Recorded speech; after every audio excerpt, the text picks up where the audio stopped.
윤석열 대통령의 방미 일정부터 짚어봐야 할 것 같습니다.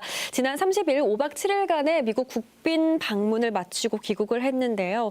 대통령실에서는 이번 한미 정상회담의 가장 큰 성과를 워싱턴 선언으로 꼽고 있는데 어떤 내용이었는지, 그리고 문 위원장님은 어떻게 보고 계신지 궁금합니다. 네, 아무래도 워싱턴 선언으로 알려져 있는 한국형 핵 우산 정책에 대한 성과들이 크다고 말씀하고 있는데요. 이 핵 우산 정책과 관련해서 간단히 말씀드리면 핵을 보유하고 있는 국가의 핵 방어력에 의해서 주변 국가들이 갖게 되는 어떤 안전망 같은 것들을 표현하는 내용입니다. 그래서 그와 관련된 내용이 워싱턴 선언의 주요한 내용을 이루고 있고요. 핵 협의를 논의할 수 있는 그룹을 구성하고, 그리고 한국의 독자적인 핵 무장에 대해서는 좀 선을 긋는 그런 내용들을 포함하고 있습니다.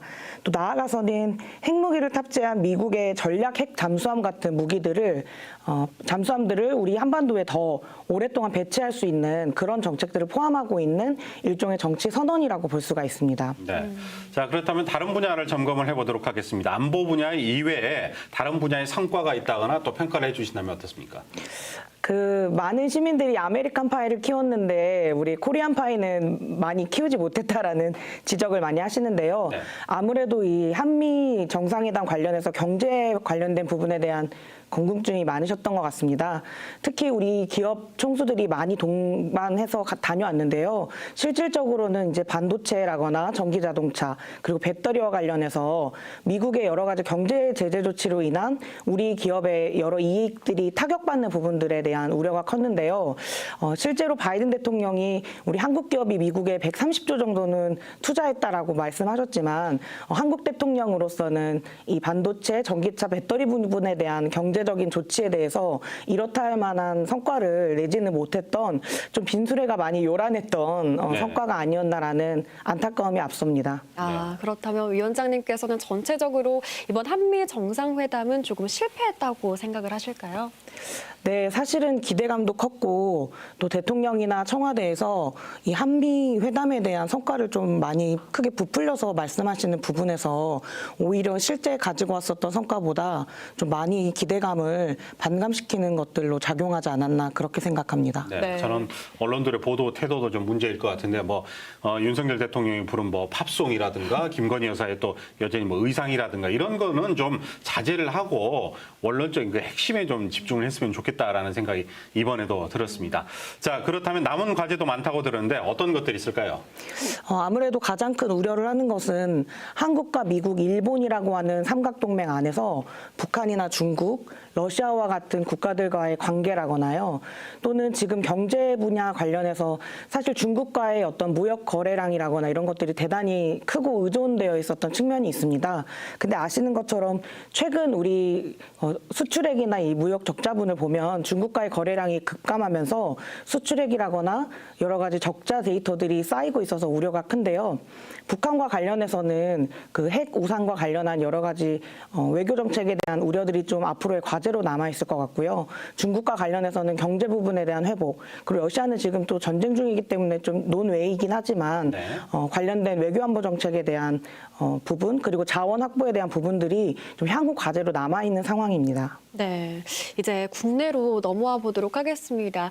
송 전 대표가 귀국하자마자 돈봉투 의혹에 대한 수사가 빠르게 진행이 되고 있습니다. 자택뿐만 아니라 후원 조직을 대상으로 압수수색이 진행됐고, 오늘 오전에는 송 전 대표가 검찰에 자진 출두하기도 했는데요. 그 내용 짚어주시죠. 실제로 특히 우리 지역민들이 많이 관심 갖고 우려하고 계시는 이 민주당 흔히 말하는 돈봉투 사건 관련해서 송영길 전 대표가 이제 자진 출두를 했지만 사실 조사가 진행되지는 못했습니다. 네. 관련해서 그 이정근 사무부총장이라고 하는 분의 핸드폰에 3만 개가 넘는 이제 녹취 파일이 들어 있고, 네. 우리 지역의 현역 국회의원들에게도 돈봉투가 전달됐다는 의혹들이 제기되면서 많은 우려들이 지금 이어지고 있는데요. 오늘 송영길 전 대표가 실질적으로 수사를 받지 못했기 때문에 향후에 그 이어지는 수사 결과에 따른 추가 출두 명령들이 좀 있을 것 같고요. 네. 사실상 오늘은 그 추가적으로 확인된 바들은 좀 없습니다. 다만 이제 앞으로 밝혀질 내용들과 관련해서 실제 그 내용과는 상관없이 현역 정치인들이 이 사건과 연루되었다라고 하는 의혹들이 계속적으로 밝혀질 것으로 보이기 때문에 최종적인 결과와는 상관없이 총선 때까지 계속 지속적인 이슈로 부정적으로 작용할 것으로 전망이 됩니다. 네. 뭐 아까 말씀했던 그 수많은 녹취록 일단 내용들을 검찰에서 공개하지 않았기 때문에 수사의 방향을 예측하기 어렵다라고 볼 수가 있는데요. 자, 그래도 짐작을 해본다면 앞으로의 수사는 어떤 방향으로 흘러갈 수가 있을까요? 사실 지금 이제 밝혀져 있는 내용이 9천만 원 정도의 금액이거든요. 그런데 현역 국회의원들에게 6천만 원 정도의 금액이 이제 적은 금액으로 쪼개져서 전달됐다고 밝혀지고 있어요. 네. 그러다 보면은 그 현역 국회의원들의 이름들이 계속 거론될 것이 아닙니까? 그리고 실제로는 그 내용과 관련해서 계속 조사도 받아야 되고 여러 가지 시비를 이렇게 가리게 되는 공방이 진행될 텐데 그 과정에서 다가오는 선거까지 영향을 좀 미치면서 부정적인 것으로 계속 역할과 영향을 미치게 될 것으로 전망이 됩니다. 네. 그리고 핵심은 지금 그 전화기에 네. 녹음되어 있는 3만 개의 녹음 파일에서 도대체 어떤 내용이 어느 정도까지 구체적 정황으로 밝혀질 것인지가 핵심적이라고 볼 수 있겠고요. 네. 예전에도 제가 한번 지적드린 바가 있는데 민주당 차원에서의 자체 조사라거나 적극적인 지금 조치들을 좀 하고 있지 않기 때문에 그와 관련해서도 민주당 차원에서는 좀 검찰 수사에 많은 부분 이끌려가게 되는 대단히 수동적인 상황들이 좀 연출될 것 같습니다. 네. 지금 또 수사와는 별개로 친명계의 위기라는 평가도 나오고 있는데 지금 정치권 분위기 어떻다고 보고 계시나요?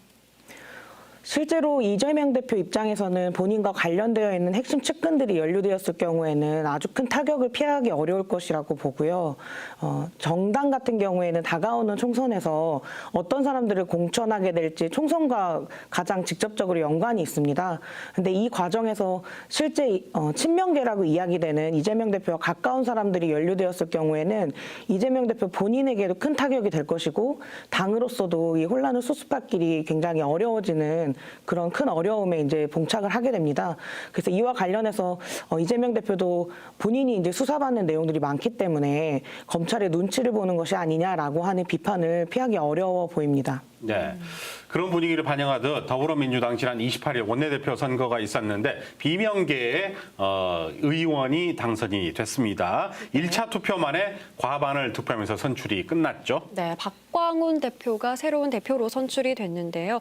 유일한 비명계였는데 선출 이유 뭐라고 보시나요? 우선 뭐 알려진 것처럼 이제 친이낙연계로 알려져 있고 또 삼선의 안정적인 의정 활동들을 해오셨던 면들이 있습니다. 저도 개인적으로는 이제 예전에 문재인 대표님 비서실장 하실 때 저도 심상정 대표 비서실장이어가지고 네. 인연이 좀 있는데요.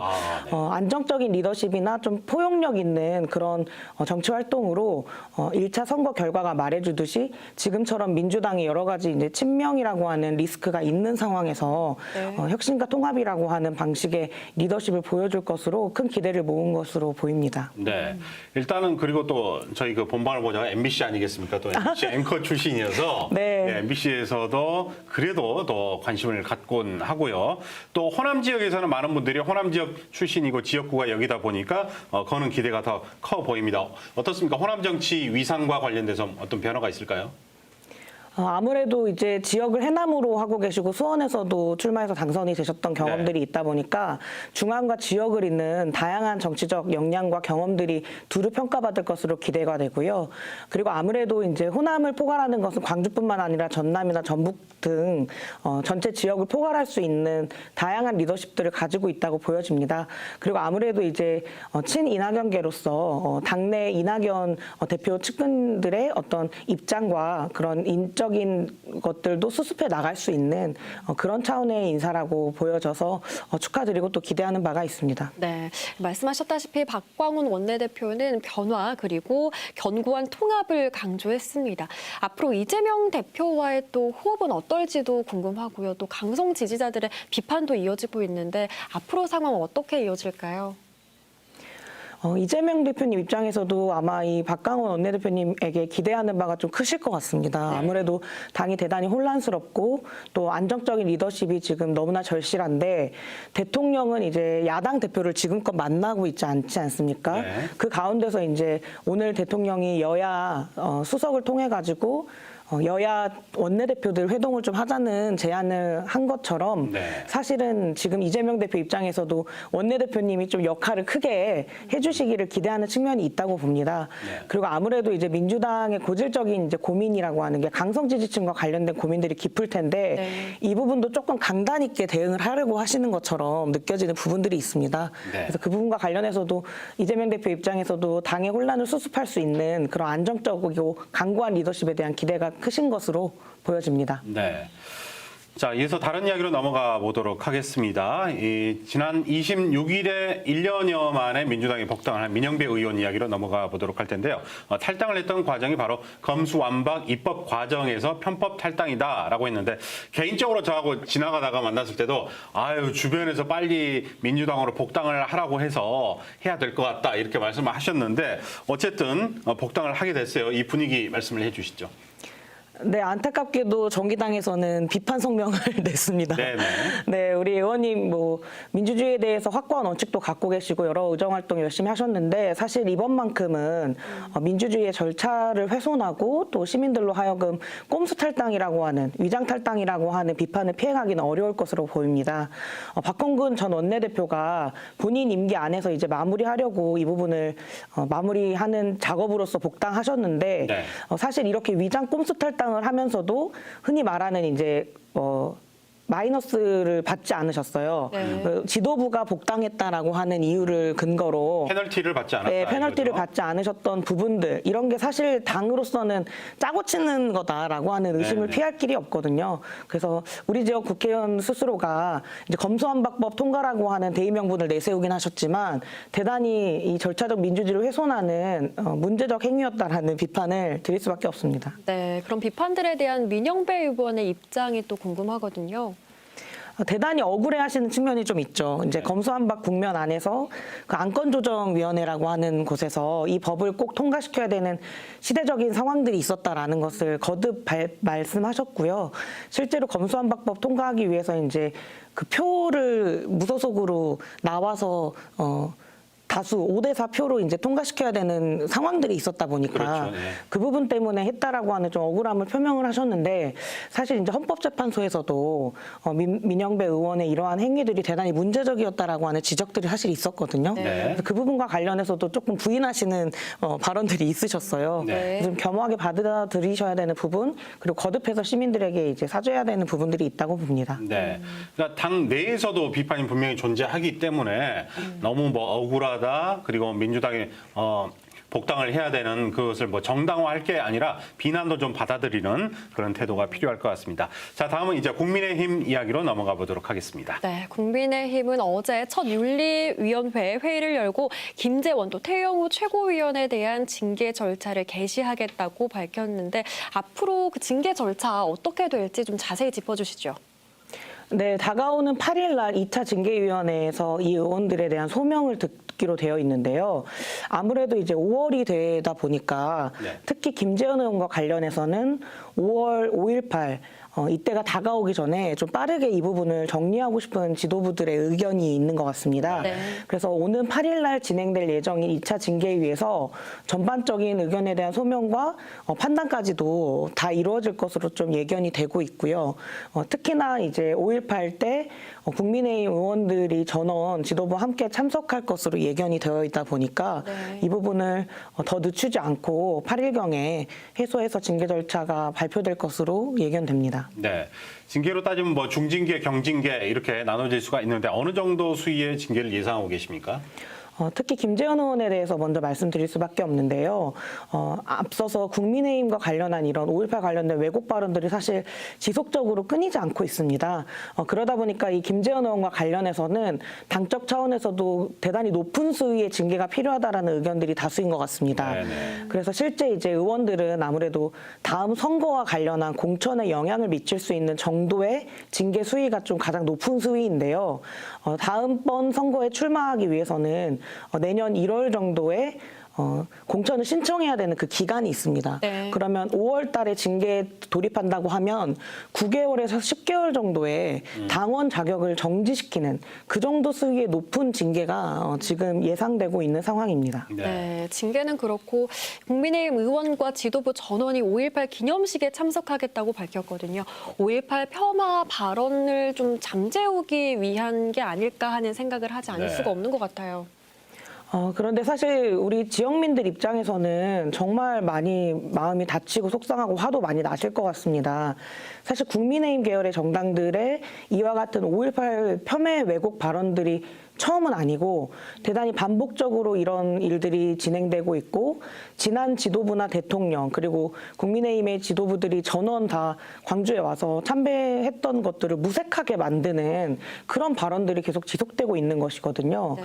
특히 이번 같은 경우에는 아시는 것처럼 그 5.18 3단체가 무리하게 추진하고 있는 특전사의 화해와 용서라고 하는 행사 등 네. 그리고 또 전우원 씨가 광주에 왔었던 여러 화해 용서 과정들을 돌이켜 봤을 때 진정성 있는 5.18에 대한 이 사과 국면과 헌법 수록 등으로 넘어가야 되는데 국민의힘 의원들이 또다시 나서서 이 부분에 대한 제동을 건 것이기 때문에 사실 지역민들 입장에서도 이 민심이 호락호락하게 이 부분을 받아들이기는 어려울 것 같습니다. 네네. 지도부와 대통령이 더 이상 5.18 기념식에 참배하거나 또다시 그 지역민들 마음을 후벼놓는 그런 그때뿐인 변명과 사과만으로는 이번 기념식에서 이렇다 할 어떤 좋은 결과들로 나아가기는 쉽지 않아 보입니다. 네.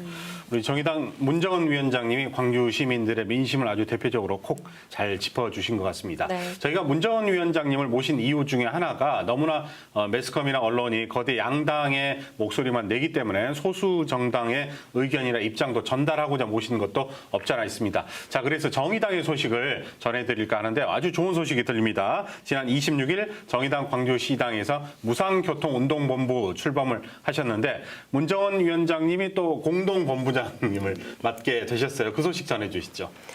네, 제가 광주시당 위원장이 되고 나서 시민들에게 좀 쓸모있는 정치를 해야겠다라는 다짐을 드렸는데요. 특히 우리 지역 시민들 그 고물가, 고금리, 또 기후위기 대응과 관련해서 많은 정책들 주문하고 계십니다. 독일 같은 국가에서는 9유로 티켓이라고 해서 우리나라 또 13,000원 정도 되는데요. 네. 고물가, 고금리 상황들이 지속되다 보니까 서민 주머니에 많은 어려움들이 있었습니다. 그래서 9유로라고 하는 금액으로 무제한으로 대중교통 이용할 수 있는 정책들이 각광을 받았는데요. 네.